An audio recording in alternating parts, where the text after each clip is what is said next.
there, Kyle Katarn here, coming back to react to the very first trailer for Skeleton Crew. I have been looking forward to this ever since Celebration 22 when it was first announced and we knew nothing. It's been that way for a very long time and we're finally getting a little bit of information about this project. For years now, the only thing we've had to go on is that it is a predominantly young cast. Jude Law is there too.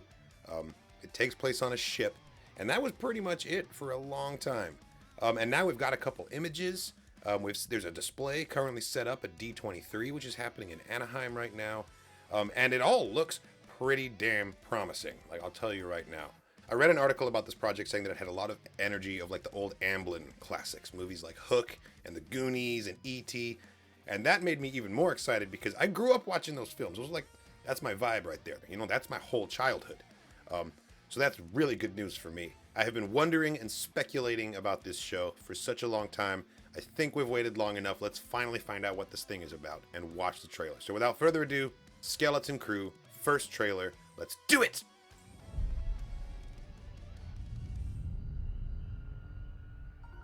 Oh, cool. Model ships. Saw U-Wing. We'll set the Star Wars Suburbia? What is this?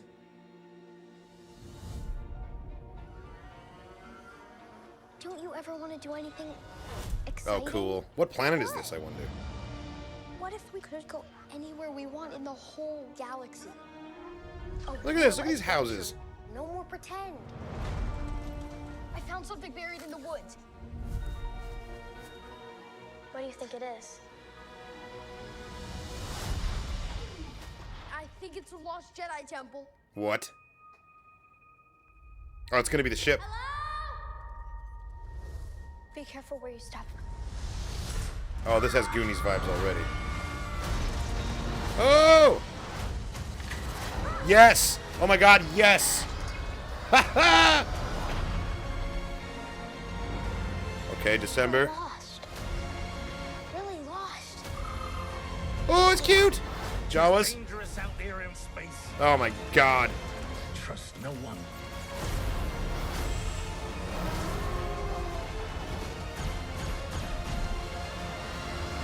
X-Wings! Wait, who has the Force? You're a Jedi. Of course. Jude Law. Let's go. December 3rd. That looks hella fun. That is full of Amblin energy. Absolutely. Like, straight away. The spooky skeleton fighting the ship. Like, this is very interesting that we're finally getting a Star Wars story set in, like a suburban kind of, like, very mundane planet. These kids are, like, sick of their ordinary lives, and they long for adventure. And that's a very relatable hook. Yeah, oh, man, I'm excited. This is going to be so much fun. Let's run it back again and try and pick out some details that I missed the first time through.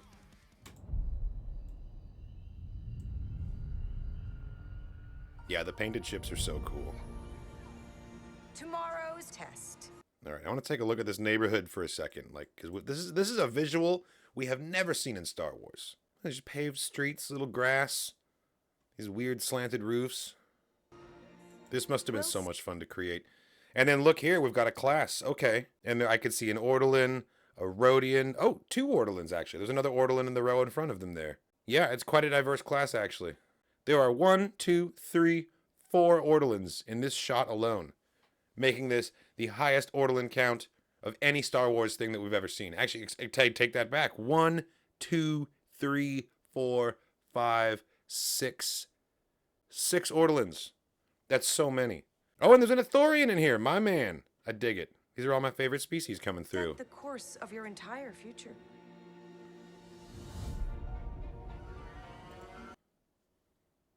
Yeah, look at them kicking it on this cute little speeder. It's got a sidecar. That's so fun. You ever want to do anything exciting? Like what? What if we could go anywhere we want in the whole galaxy? The Ithorian walking his dog. Oh, that's great. I love that. I hope we get a lot of little slice of life moments in this. See some old geezer alien picking up his paper, you know, complaining about the weather.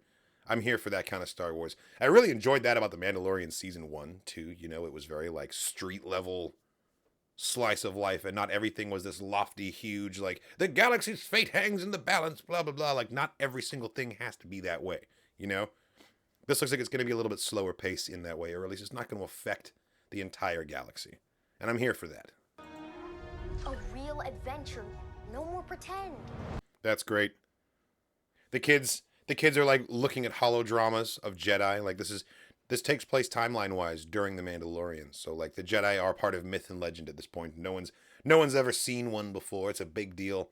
And I like that the kids are reading these stories about them, you know? Like we've got this Jedi character with his lightsaber out fighting a Rancor in the dark. It's all quite cool. I would have liked that story as a kid. Pretend. I found something buried in the woods. What do you think it is?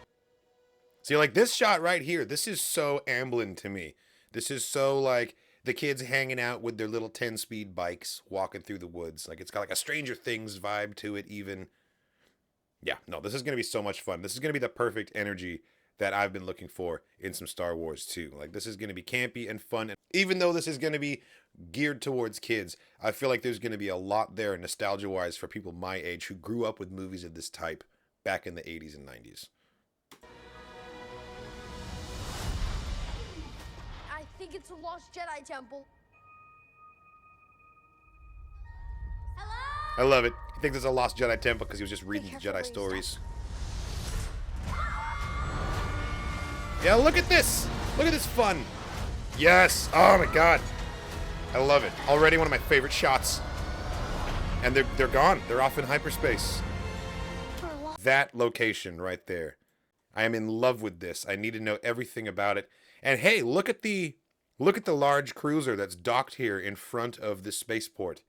It's got very, very familiar livery, doesn't it? Doesn't that remind you of the pirate ship that Gorian Shard was in charge of in The Mandalorian? Gorian Shard is most likely dead by the time that this story takes place, but we know that Vane fled that battle, and Vane is going to be present in this show. So what if that's Vane's ship, and he has a very similar, like, Chris Foss-style livery pattern on his ship? Maybe it's like the signature markings of his particular pirate navy, you know? Because Gorian Shard was a pirate king, right? He had a whole lot of ships in his command. I noticed that connection though. I love the stripes on the spaceships. I'm a big fan of Chris Foss art, and he's all about some stripy, colorful ships. So Lost. Really lost. this creature is so cute. I don't know what it is, but I want one, and I expect it to be at Galaxy's Edge by the next time I visit. These little jellyfish things are kind of cool too, in the little jar next to him. 'Tis dangerous out there in space. 'Tis dangerous out there in space. I don't know what kind of species this is, but she's pretty cool looking. This owl person instantly has my attention. Like, what's going on here? There's gonna be so many cool little creatures in this. Trust no one. Oh, yes! And this is a Shistavanen. This is a goddamn Shistavanen, like Lax Sivrak from the Cantina in A New Hope. There's also a Shistavanen Jedi called Vulvith Mon in the Tartakovsky micro-series. That's so cool. Oh, look at him. He's got like flintlock pistol looking blasters too. This is so ridiculous. Oh, this is going to be awesome. I can't wait. We've gotten a good look at his character already. He was one of the mannequins on display at D23 at the Skeleton Crew display. He looks fantastic. I'm so down for a Shistavanen in Star Wars.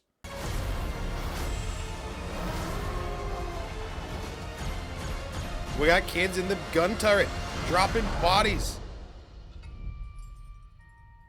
Okay, Jude Law is a Jedi confirmed. I'd heard that, but I thought it was a rumor. I guess now we know. This is a recipe for a great time, all right? We've got a scrappy group of kids with a Jedi protector leading them on adventures across the galaxy. Like, yeah. All the pieces are there. This show could be really, really, really good. I have high hopes for it, honestly. So something that's already caused quite a bit of discussion on the internet, and I think this is hilarious, by the way, is the character of Neil. Neil is, allegedly, an Ortolan, right? Same species as Max Rebo. So here's where it starts getting a little weird. Max Rebo has 2 limbs. Are they arms? Are they legs? Yes. The original maquette, made by Phil Tippett, shows him with 2 limbs that connect at his hips and go up and then down onto the keyboard that he's playing. And while it looks like he's seated at a keyboard playing with his arms, there is simply nothing below that instrument. Like, there is no other half of him, and he only has 2 limbs. Okay, sure, Ortolans have 2 limbs. Seems simple enough. Wrong. Star Wars The Old Republic comes out, and it's full of Ortolans with 4 limbs. They have arms and legs, and they're running around all over the place. So now the question is Max Rebo an amputee? Did something happen to him? Is he a subspecies of Ortolan? It is worth acknowledging that Star Wars The Old Republic is not canon. However, there have been canon issues of Star Wars comics in the last few years, which also depict Ortolans as having 4 limbs.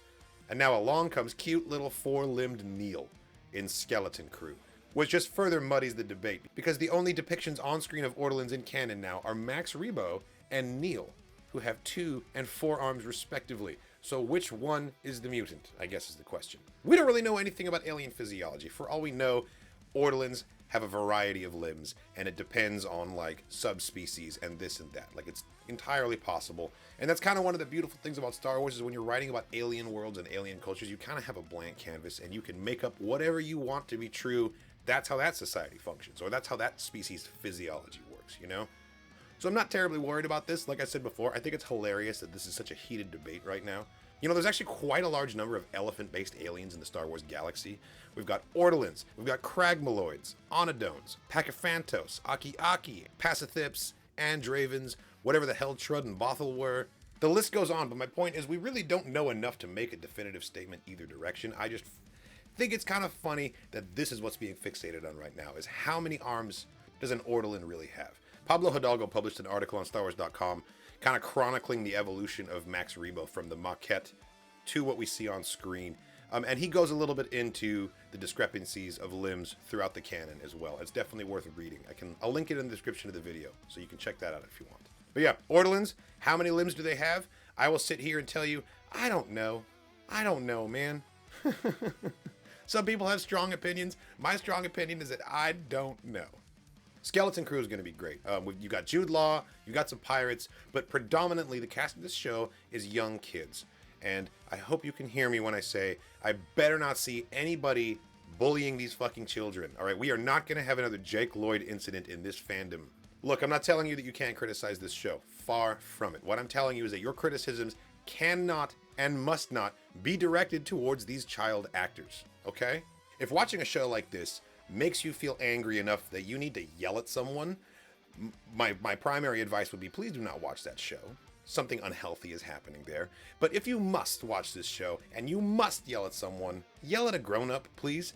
Do not direct your criticisms or your vitriol or your hatred or any of this bullshit towards these child actors. I am so serious. Everything I've seen about this show so far is giving me confidence that I'm going to enjoy it. I'm a huge fan of the old Amblin movies like The Goonies and E.T., and just that shot of the spooky skeleton on the abandoned spaceship, like, that tells me everything that I need to know vibes-wise about what the experience for this is going to be, and I'm going to have a great time. I'm going to be reacting to every episode of this show right here on the YouTube channel. The full-length, uncut versions of those reactions are going to be available on Patreon. Bendu will be there. There's going to be laughs. There's going to be cries. It's going to be a good time. So stay tuned for those reactions. And thank you so much for watching, everybody. I hope you enjoyed my first look at Skeleton Crew. It's been years since this project was announced. Now I finally know what I'm in store for, and you know what? It looks good. I'm excited for this. Thanks for watching. I hope you enjoyed my reaction to Skeleton Crew official trailer. Check out the rest of the channel for more content, reactions, and reviews. Leave me a comment if you have a question or something to say. Let me know what you think of this trailer. Does this excite you? Are you not interested? Let me know why. I would love to hear from you guys. Please let me know in the comments below. Thanks again, and as always, may the Force be with you.